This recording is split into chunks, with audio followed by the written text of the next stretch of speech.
Hello, hello. Continuamos con esta historia de un Jesús bebé recién llegadito al mundo, como nos lo cuenta Lucas. En el video pasado ya platicamos acerca de que no encontraron posada, que nació en una cueva, que los primeros testigos fueron unos pastores. Ahora vamos a ver qué pasó después. Como sabemos, los judíos tienen un montonal de leyes, que la verdad no me las sé todas, solo algunas. Y José y María, ¿qué crees? Eran judíos, así que ellos las cumplían, porque no solo eran judíos, eran muy buenos judíos. ¿Cuál es una de ellas, de las más importantes? La circuncisión. ¿Esto qué es? ¿Con qué se come? ¿Por qué se hace? Es una forma de entrar a la comunidad judía. Vendría siendo como el equivalente a nuestro bautismo. El momento de que nos bautizan, ya oficialmente somos cristianos católicos.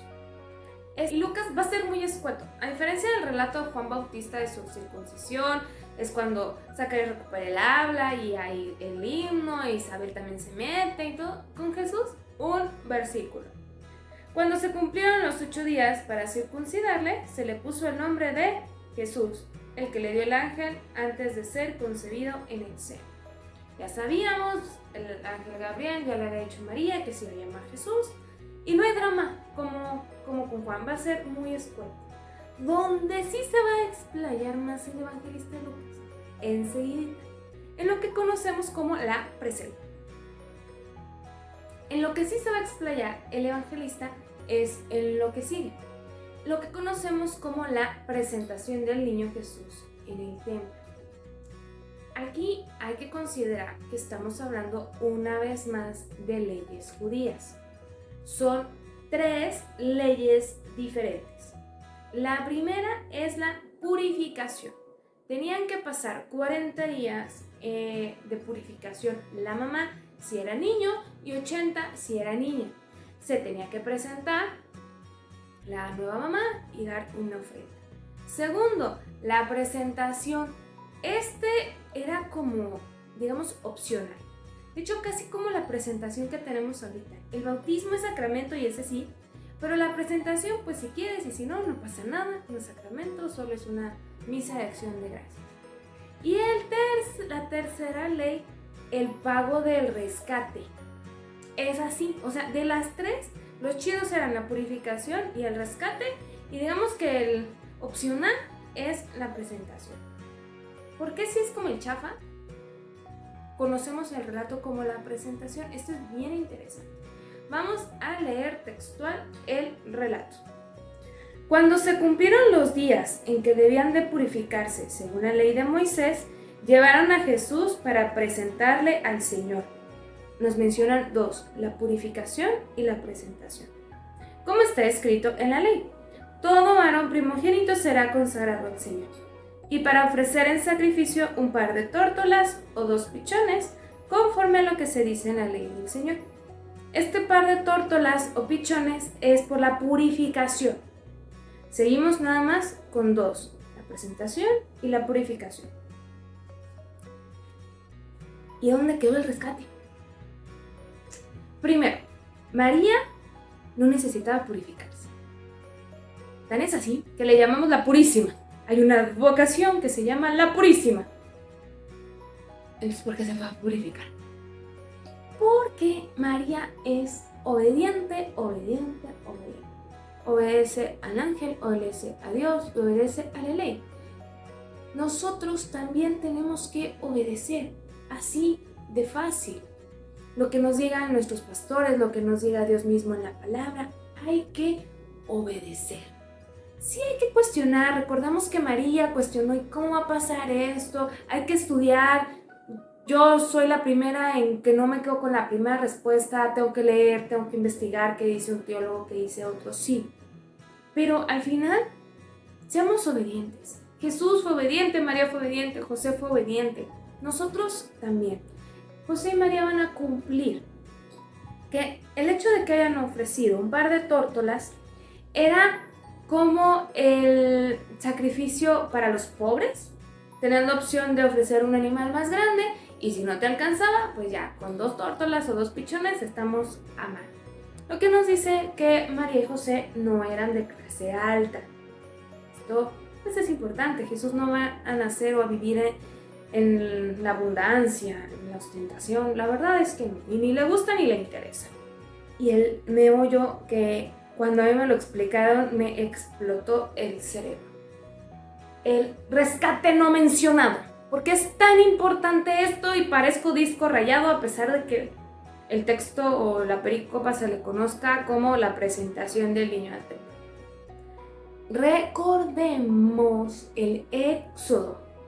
Cuando los hebreos están en Egipto y pasa el ángel exterminador, la primera Pascua mata a los primogénitos. Teniendo esto como base, los primogénitos eran propiedad de Dios. Así textualmente nos lo dice el libro de los Números. Si son propiedad de Dios, pues se los tiene que quedar Él. No se tienen que regresar a su casa. Son de Dios. Por eso se pagaba el rescate. Era un sacrificio y tú hacías ese sacrificio, ponías esa ofrenda y entonces ahora sí ya te puedes llevar a tu chiquillo a tu casa. Porque literal le pagaste el rescate a Dios. Esto vale solo para los primogénitos. Los demás sí son tuyos. El primogénito es de Dios. En la ofrenda que mencionan de las tórtolas es por la purificación de María. Nunca pagaron el rescate. ¿Qué significa esto? Que Jesús no es propiedad. Bueno, no es propiedad de nadie, pues, porque es persona. Pero no es de su mamá, es de Dios.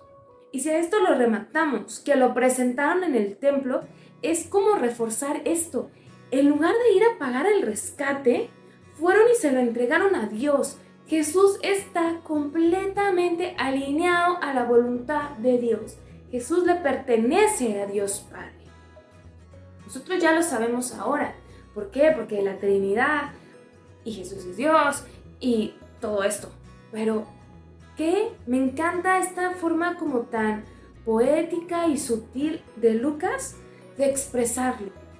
A Jesús lo presentan en el templo y no lo rescatan. Desde ahorita, o sea, Lucas es como que te spoilean la historia. En la Anunciación le da un montón de títulos y que el Salvador y que el Mesías y el Hijo del Altísimo, el Hijo de Dios. A los pastores les dice el Salvador, el Cristo, el Señor. Y todavía aquí te dice que lo presentan y no lo rescatan. La criatura todavía es de brazos. Y Lucas no se cansa en recalcar la importancia de ese niño y el rol que va a tener. Entonces, por eso se le conoce a este pasaje como la presentación del niño al templo, porque justo eso van a hacer María y José, a dejárselo en manos de Dios. Ellos saben que ese hijo no es para sus proyectos, para su familia, para que lo saque de pobres, no. Jesús viene a cumplir cabalmente la misión que Dios le ha encomendado. Seguimos más adelante en el mismo texto y nos va a platicar acerca de Simeón. Bien interesante cómo nos lo describen. Vivía por entonces en Jerusalén un hombre llamado Simeón, una persona justa, piadosa, que esperaba que Dios consolase a Israel y estaba en él el Espíritu Santo. 4 características. Justo. Ya hemos hablado que para un israelita una persona justa es una persona santa que busca hacer la voluntad de Dios. Segundo, piadosa, orante. Entonces le pregunta a Dios qué quiere y lo ejecuta. Que esperaba la consolación de Israel. ¿Qué significa? Que se sabían las leyes y los profetas y al derecho y al revés. Y estaba esperando ese Mesías prometido. Y último, lleno del Espíritu Santo. Simeón, en toda la expresión de la palabra, es un profeta. La diferencia de él versus los profetas del Antiguo Testamento es que a Isaías, a Jeremías, a Ezequiel les va a tocar hablar de un Mesías que va a venir. A Simeón le toca decir, es él, ya me lo hallé, ya no necesito más en la vida. Y le viene de enseguida lo que conocemos como el cántico de Simeón. Ahora, Señor, puedes dejar a tu siervo irse en paz. Ya no tiene que esperar que llegue el Mesías porque él ya vio con sus propios ojos que ya llegó. Si así lo crucifican, si lo es sacerdote, si es rey, la versión de Mesías, a Simeón no le importa. Él ve en aquel niño que hay. ¿Y cómo sabe? No es como que la túnica de María dijera, hijo de Dios, nada. Por esa cuarta característica, estaba lleno del Espíritu Santo. Nosotros recibimos al Espíritu Santo en el bautismo, en la confirmación. Somos capaces de reconocer a Jesús a nuestro alrededor. Somos capaces de comunicarlo, de ser profetas en toda la extensión de la palabra, anunciando que ya llegó Jesús. Te lo dejo de tarea. Y no solamente se queda en eso, el canto continúa y a María le va a dar una profecía, esta sí en futuro, y a ti una espada te atravesará el alma. María es la elegida, es la madre de Dios y no por eso la va a tener fácil. Tan es así que tenemos una advocación de la Virgen de Dolores o la Dolorosa. María va a batallar en la vida, pero es parte de su misión, así lo abraza. Y Simeón desde ahorita se la canta.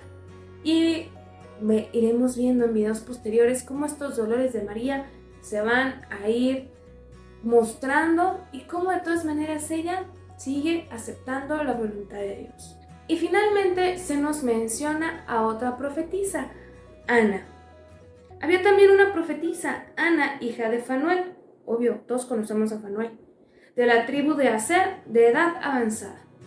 Casada en su juventud, había vivido 7 años con su marido y luego quedó viuda hasta los 84. No se apartaba del templo, sirviendo a Dios día y noche con ayunos y oraciones. Presentándose en aquel mismo momento, comenzó a alabar a Dios y a hablar del niño a todos a los que esperaban la redención de Jerusalén.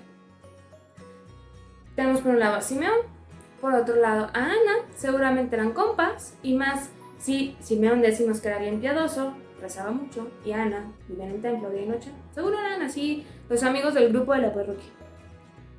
Ana vendría siendo como este ideal de judía. ¿Por qué? Se casó, lo intentó, enviudó joven y en lugar de buscar otro marido se queda consagrada al Señor día y noche.